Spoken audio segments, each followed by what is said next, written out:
Assalamu alaikum, peace be with you. Thank you for joining me for another discussion on the Quran in conversation with other faiths and scriptures.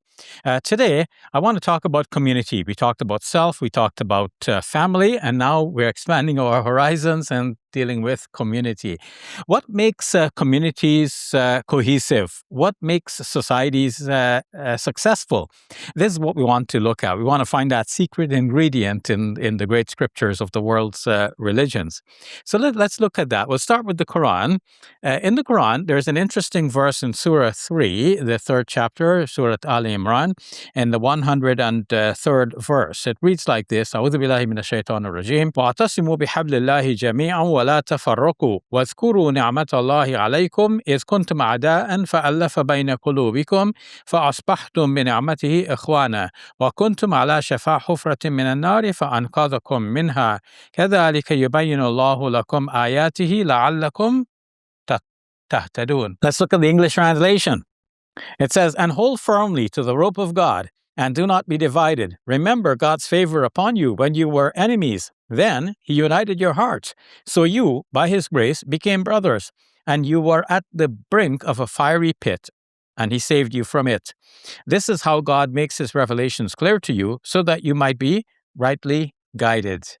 So you see, the secret ingredient here seems to be unity, but not only unity, though we often cite this verse to emphasize unity, but there is also a unification of the hearts of people. That's more than just uniting people in terms of a group and counting the numbers and say all of these make up one group. But more important than this, there is a sense of shared purpose and shared vision for the future, what's going to happen to the future of humankind, and how will we as a group fare in that larger future. This has long been recognized as one of the hallmarks of societies being able to thrive together in a cohesive manner.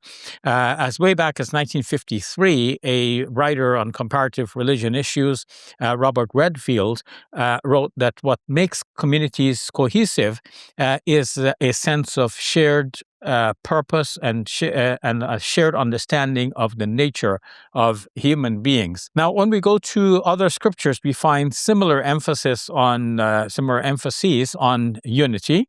For example, in the Bible, we have in the Old Testament to start with, in the book of Deuteronomy, chapter 29, starting with verse number 10, Moses is speaking to his people, and he says, you stand assembled today, all of you, before the Lord your God, the leaders of your tribes, your elders, and your officials, all of the men of Israel, your children, your women, and the aliens who are in your camp, both those who cut your wood and those who draw your water, to enter into the covenant of the Lord your God, sworn by an oath, which the Lord your God is making with you today, in order that he may establish you today as his people, and that he may be your God, as he promised you, and as he swore to your ancestors, to Abraham, to Isaac, and to Jacob. So you see here there is a shared purpose. There's a unity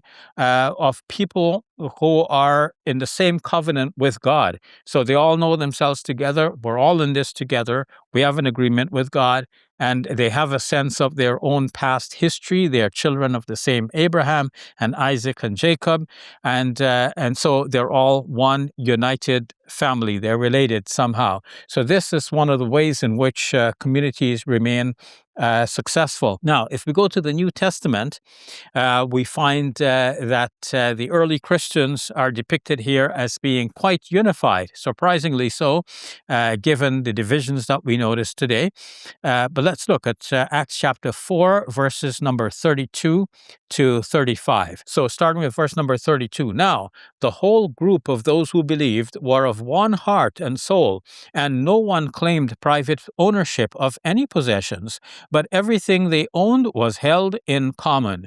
With great power, the apostles gave their testimony to the resurrection of the Lord Jesus, and great grace was upon them all. There was not a needy person among them, for as many as owned lands or houses sold them and brought the proceeds of what was sold. They laid it at the apostles' feet, and it was distributed to each as any had need. Many will find that this is a kind of an idealization, and it's hard to imagine that this was actually the true picture of the earliest Christian community.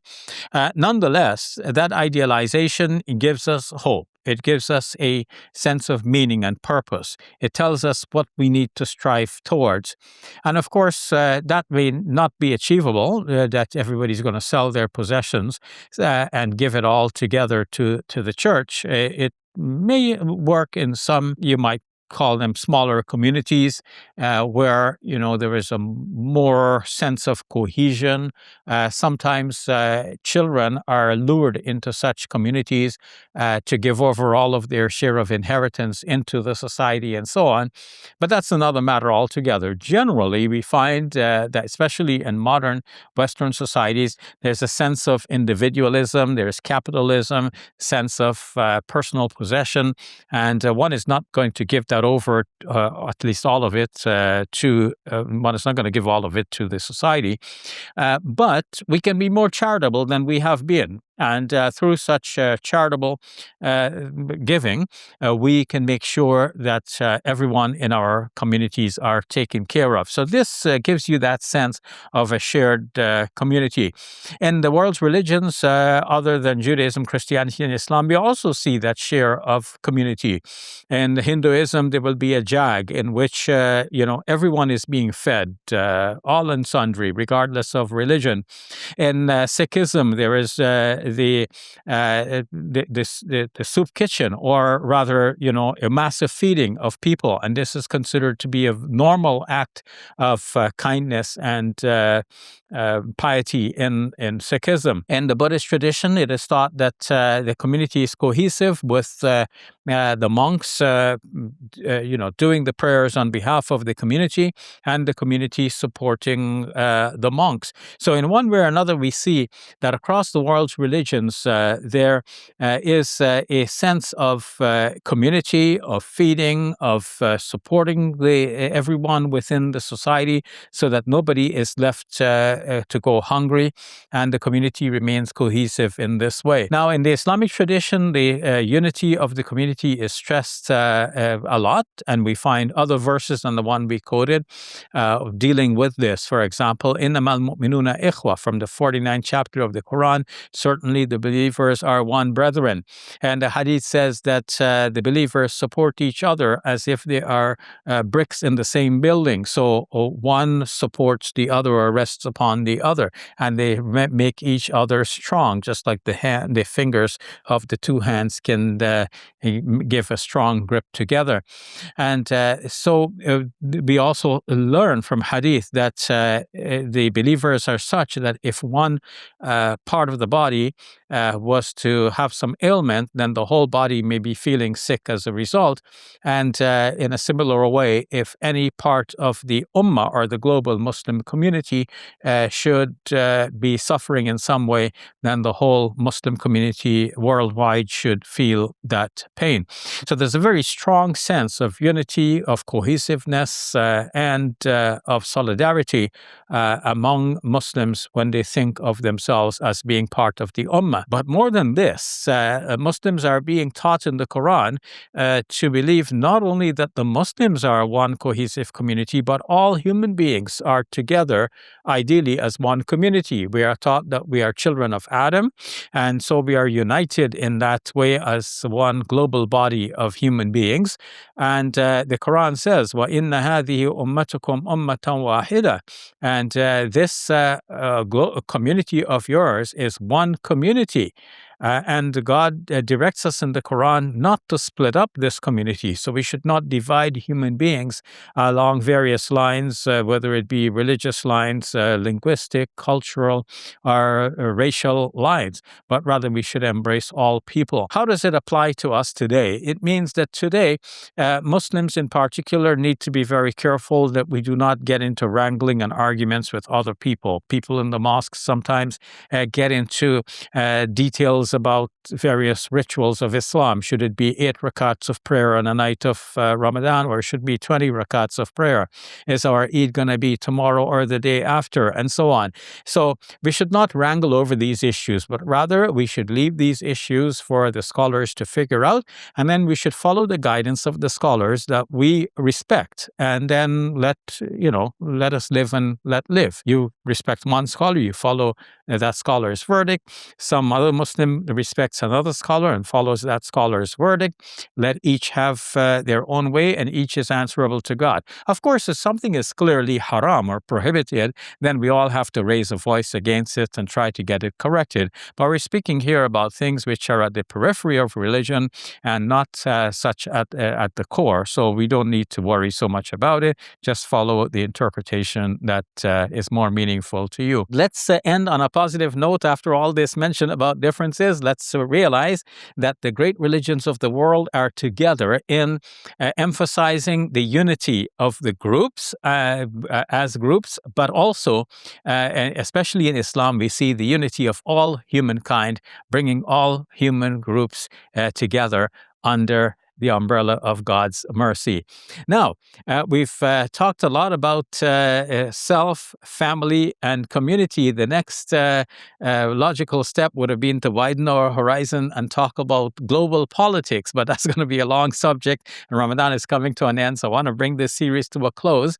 And thinking about the end of things, let's think about how the world will end according to the world's great religion. So that will be my discussion with you for tomorrow. Please join me then. In the meantime, share this message about unity with fellow Muslims and with people more widely. Peace be with you and the mercy and blessings of God. Assalamu alaikum wa rahmatullahi wa barakatuh. Assalamu alaikum. This is Muslim Media Hub. There's so much that happens in this building. This is where we produce the television show called Let the Quran Speak. And there are podcasts, shows, and documentaries in progress. As you can see, this building is very essential for the good work that we're doing. This is why we purchased it for $2 million. We've already paid off about a third of this building. And we have another $84,000 to pay this year. We're looking for 84 kind souls to give $1,000 each. Can you be one of those people? I hope you will, or give whatever you can. Every dollar counts. Thank you, and may Allah bless you and your loved ones this Ramadan and always. Peace be with you. Assalamu alaikum and Ramadan Mubarak. Assalamu alaikum.